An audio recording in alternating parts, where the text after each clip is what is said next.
Great. So far, camp is it's been camp. It's been exciting. It's been intense. The guys have been competing. That's what it's all about. We got a lot of new guys. We got a lot of open positions. We got a lot we need to find out, and we're just getting started. So we don't have a lot of answers right now, but we do have a good team. We do have a talented team. They're young. They're inexperienced, but right now they're flying around, and that's what it's all about.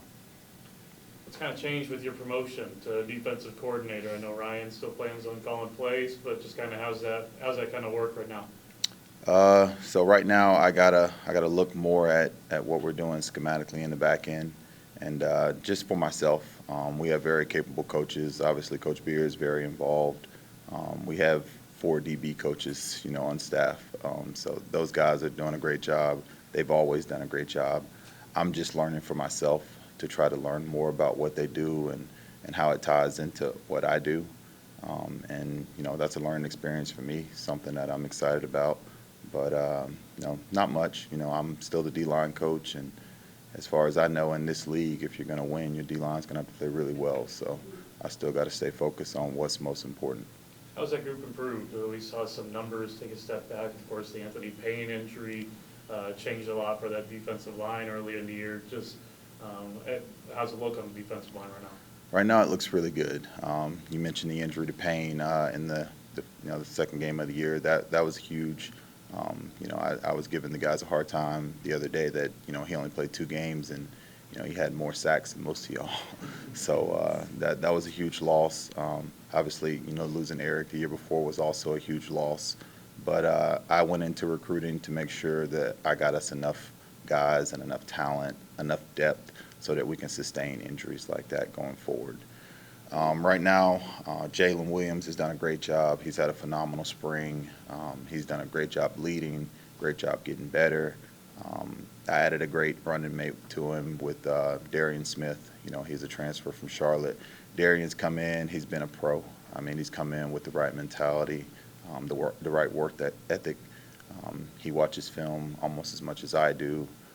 He's a football rat, and I mean, he loves the game. He studies the game. He's great to coach right now. Devin Gorey, he's coming off an injury from last season, so he didn't participate this spring. He's been fully cleared. He's healthy.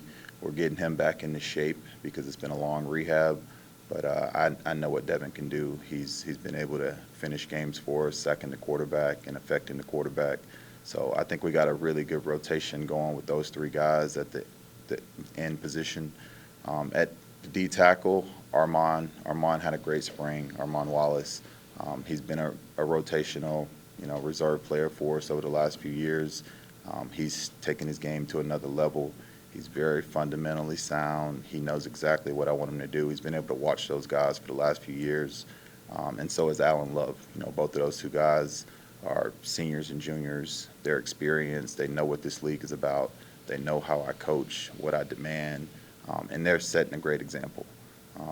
Sterling Smithson, he went out of practice yesterday with a little minor injury, so we got to get him back out there as soon as we can. But this should be a big year for him as well. And we have some really, really young defensive linemen that I'm not going to say much about because I think you're going to see that we recruited really well on the defensive line, and those guys are the future. With Caden Weist, a kid from Reed Springs, and Andrew Link, a kid from right here in town, Kickapoo High School. And then I got 2 young defensive linemen. One of them, his name is Tim Brantley from Texas. He's from a powerhouse out of Texas. He was a guy that really wasn't recruited very highly, but he's already probably the strongest, most explosive defensive lineman on the team already. So we're very happy to have him here. And the other one is Mitchell Tony, a kid from Kentucky. Same thing, the transfer portal and all these different things that are going on. High school kids are falling through the cracks, and I'm very happy that both of them fell to me. They've been pleasant surprises, and I think you're going to like what they do in the future. Coach, communication is such a critical part for defensive success. What kind of luxury is it to have some veteran guys on this team that you've been with, Coach Beer's been with, that understand your language, understand how the game needs to go in certain situations? So that's a great point. Communication is one of our keys to this season. We call it absolute communication, and that's going to be crucial to what we do. We see a lot of different styles of play, not only from our offense, but from this conference. And you're right, we do have some guys that have been around, haven't started many games, but have all have experience, especially at the safety position with PJ and Todrick. They've been around Coach Beard, who was the coordinator, but also coached them at their position. They're going to do great at communicating in the back end and just shoring up the middle of the defense. And then Vaughn Young and Taj Chambers have both been around us for multiple years. They've played special teams. They've worked their way up. These guys have all made plays. They all had great springs. And honestly, they're going to need to lead us. You're kind of a soft-spoken guy, but I know out there in the field, things change a little bit. What is it like to have a unit on defense which is just, go 100%? What's it like to have those maniacs up there and kind of let them do the damage they get to inflict when your system's working? So it's a lot of fun for me. I do a lot of my work through the week, and on game day, I tell my guys, I'm your biggest cheerleader, man. We're going to be positive on game day. We're going to adjust to what happens, but I'm going to push them, and I'm going to be all over them on every single detail throughout the week. Practice is hard. And games, we just want to go have fun, and I want my guys to have fun on game day, no matter what the score is, no matter this situation. We just got to go out there and do what we practice to the best of our ability, and we'll live with the results. Replacing Farron, just how's that process been, and trying to figure out who's going to be making a lot of those vocal calls for you guys? So it's gonna fall on Bird, whose real name is Jared Lloyd, but he just goes by Bird. Why? But Bird is a redshirt freshman linebacker who, he played a little last year. He flashed at times last year, but he was a little immature. He was young. He's really taken on that role. He understands the expectation Coach Johnson has. Coach Johnson's the best linebacker coach I've ever been around, so I trust him to get him ready. If he says those are the guys, those are the guys. And Bird is his guy right now. He's done a great job. He understands exactly what we need him to do. And he's not going to be able to replace Farron just like that. Farron was a really, really good football player for us, played a ton of football, great leader, and honestly helped us win a lot of games. I think Bird is more talented. He's just not done it enough yet. And he's going to have Vaughn to lean on. He's going to have Taj to lean on. And then hopefully some of those guys up front that will help him not have to make every single call as he grows and learns. But we trust him. He's working hard, and like I said, he's really talented. He just needs more reps. Why is he Bird? Oh, I don't know. That's just his nickname. I couldn't tell you. I've never asked him. That's just with kids today. You kind of want to make them feel comfortable, especially coming from Florida. That's what you go by? All right, cool. We'll call you that. But that's just what all of his teammates know him as. I actually had to ask Vaughn before I came in here what his first name was. I knew his last name was Lloyd because I've seen it on his jersey, but I kind of forgot his first name because he just goes by Bird. You talk about comfort. Obviously, the guys in Lawrence, Kansas are going to make sure you guys are as uncomfortable as you can be. So how do you teach these players, the little mix of veterans and young guys, how do you teach them to be comfortable in an uncomfortable environment? How do you guys simulate that? Well, we got to be, we got to have great practices. We got to get uncomfortable in practice and get used to being uncomfortable. It's going to be a great environment. They have a really good football team. Their program is on the rise. There's going to be a lot of excitement with the quarterback they have and the offense that they have. We can't simulate it all. But what we can do is we can try to settle our guys down. There's going to be highs and lows in the game, as we all know. But with us having a lot of really, really young and inexperienced players, we just got to do what they can do. We don't want to go out there and try to do too much. That's kind of one of the tricks to defense is you don't want to be too simple or you don't have answers on Saturday. And you don't want to be too complicated or you can't play fast. So you just got to grow them as the season goes. We don't want to go out there and do too much. We want to go out there and be who we are. We want to play fast, bear swarm, and we'll get better no matter the result. Cooper Roy, where does he kind of fit? Because we've seen him as an edge rusher here in town, just state's leading sacker, just listed as a linebacker. Just what does he project as I know he has all his eligibility remaining, just a freshman, but just what's kind of his future and position-wise? So his future right now is an outside backer. We'll call that a different position in certain packages, but his role will be to affect the quarterback.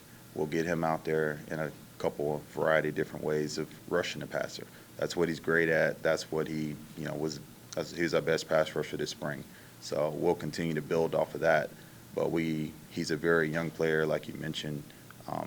He's still got 5 years. He's still got a redshirt year. So, we have to grow him slowly. We don't want to overload him. We don't want him out there thinking too much. We want him to just go do what he's always done best, and that's affect the quarterback. Deep cornerbacks room, just and some different names in there, especially with Montre being gone. Just how do you kind of pick the two or three kind of in this day of football? But just how do you kind of pick them? That's probably the toughest battle on this team. We're not bringing back much experience at the corner position. We had a couple guys that played last year, and Donovan Clark and Jamal McMurray, and they're battling. I wouldn't say that we really have starters at corner. Multiple guys are repping and rotating. It's a very, very deep room. That was one of our emphasis on this past recruiting class, was to become deeper in the back end. We have more DBs on scholarship than we've had in the 3 or 4 years that we've been here. That's kind of the approach I wanted to take once I became coordinator. I told Beard we have to affect the quarterback and we have to be able to cover guys. That's the key. We've done a decent job since we've been here of stopping the run. We know what this league is about, stopping the run, but you really, really have to put pressure on the quarterback position.